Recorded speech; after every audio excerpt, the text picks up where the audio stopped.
এরপরে আল্লাহ তাবারাক ওয়া তাআলা বলেন ওয়াবিল ওয়ালিদাইনি ইহসানা, আর তোমরা ইবাদত করবে কি, তোমরা তোমার বাবা মায়ের সঙ্গে ইহসান করবে, মা বাপের সঙ্গে ভালো ব্যবহার করবে। খবরদার মা বাপের সঙ্গে ধুকে কথা বলবে না। তোমরা নিজের পিতা মাতার সঙ্গে ভালো ব্যবহার করো, এটা হলো আমলে সালেহ, এটা হলো সবচেয়ে ভালো।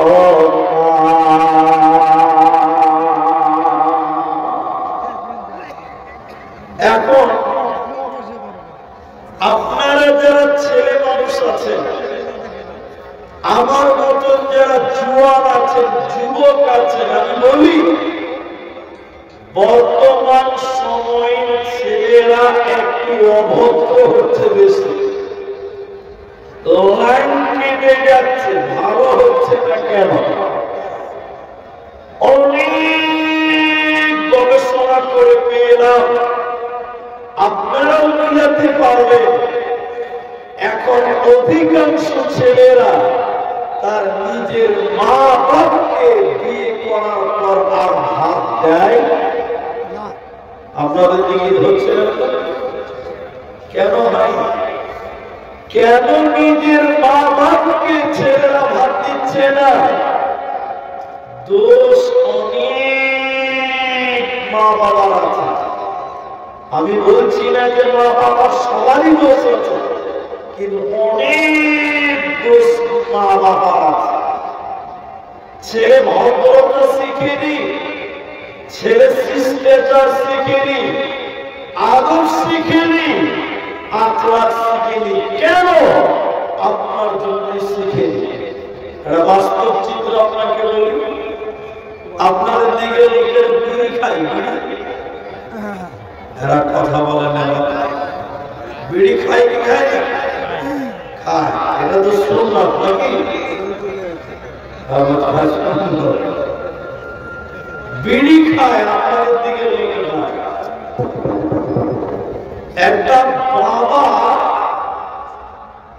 ওর ছেলেকে বলছে যে বেটা, বালিশের তলে বিড়ি রাখা আছে, বিড়িটা নিয়ে এসো। ভালো করে বুঝে কথা। এবার ছেলে বাপের বালিশের তল থেকে বিড়ি প্যাকেট বের করেছে, বের করে বাপকে দিয়েছে।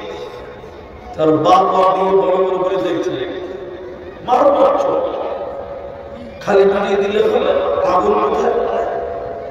যাও বিড়ি ধরে নিয়ে, যাও বিড়ি ধরে নিয়ে। ছেলেকে বাপ বিড়ি ধরাতে বলছে, আমার দিকে দেখে। ছেলে এবার বাপের জন্য বাড়ি থেকে আগুন ধরিয়ে, বিড়িতে আগুন ধরিয়ে বাপের জন্য বিড়ি আনছে। ওরা তারা ভালো জানে আমার থেকে, আগুন ধরিয়ে দিলে না টানে, আগুন থাকবে নিয়ে যাবে।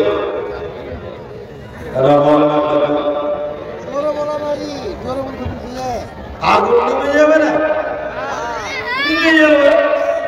এবার ছেলে ঘরে আগুন ধরিয়ে বিড়িটা আনতে আনতে আনতে আগুন নিভে গেছে। আর বাপের কাছে নিয়েছে, নিভা বিড়ি লেগে গেছে।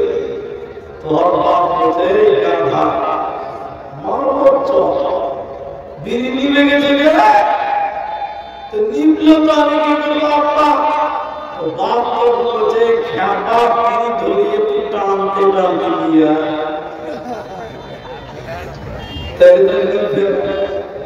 এখন বলে ছেলে বাবার জন্য বিড়ি ধরিয়ে টানতে টানতে বাপে কিনে দিল। তার মানে একটা বিড়ি বাপ বেটা মিলে খেল। আচ্ছা বলুন, এই ছেলে ভালো হবে না খারাপ হবে না?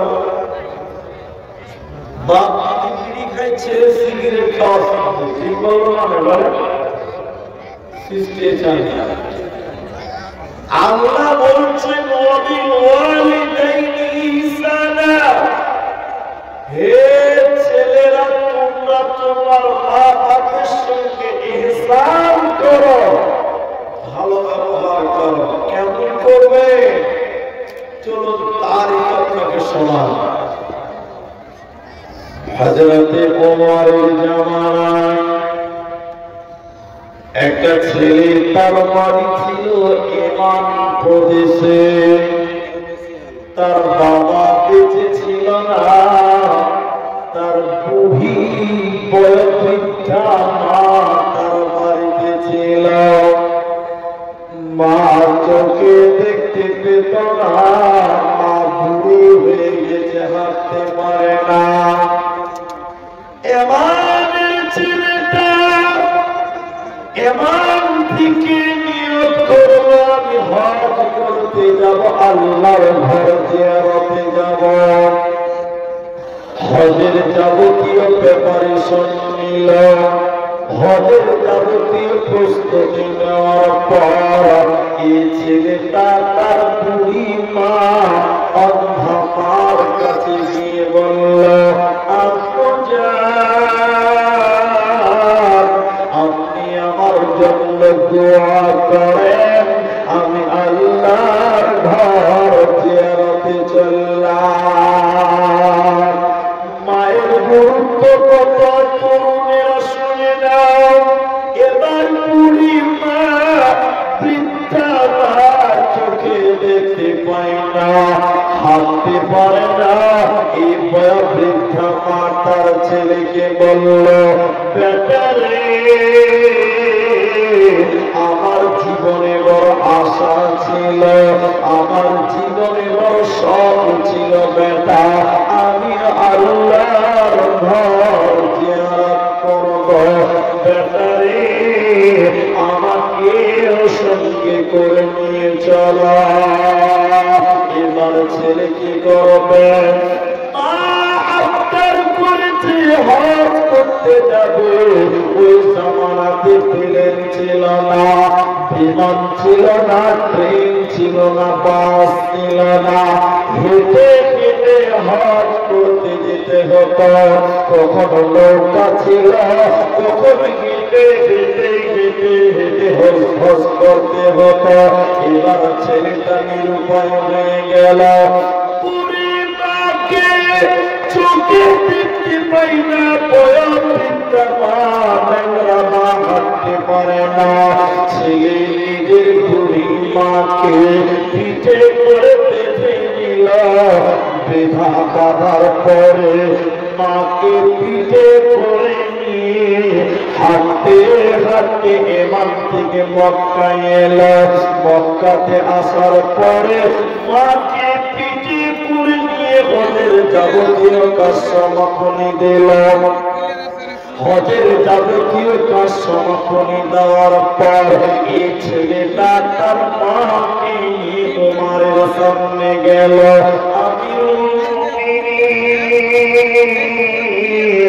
খলিফাতুল মুসলিমিন হযরতে ওমর, আপনি বলুন তো মা, আমি ওমর, হে ওমর শুনে নাও, আমি আমার বুড়ি মাকে, আমি আমার অন্ধা মাকে এমন দিকে পিঠে করে নিয়ে এলাম।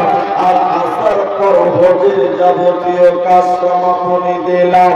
সাফা, মারওয়া, মুজদালিফা, আরাফা, মিনা, হজের যাবতীয় কাজ সমাপনী দিলাম।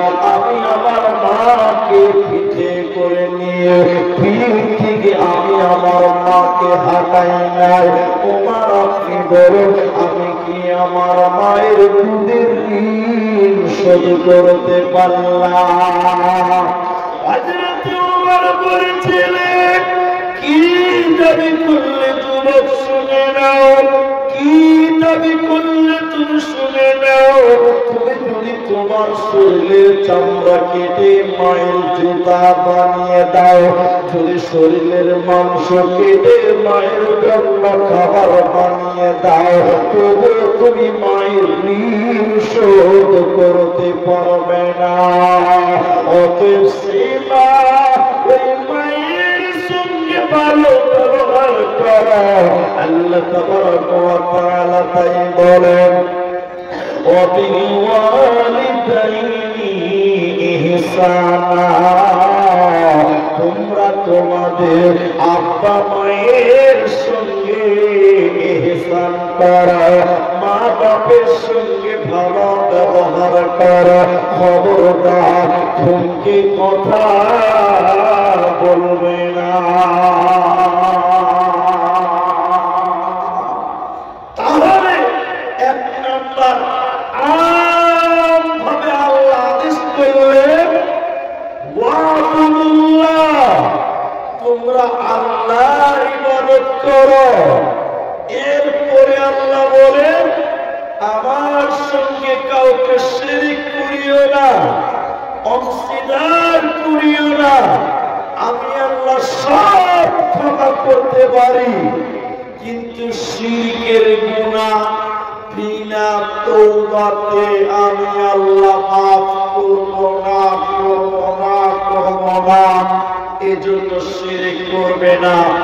এরপরে আমল বলছেন আল্লাহ আমলে সালেহ কি করবে, তোমরা তোমাদের মার সঙ্গে বাপের সঙ্গে ভালো আচরণ করবে।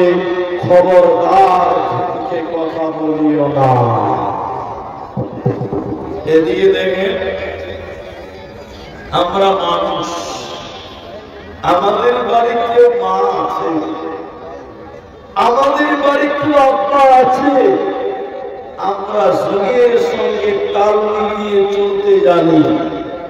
আমি যে কথা আপনাকে বলতে চাই, আল্লাহ নবীর সাহাবী, তার নাম হলো আবু তুফাইল।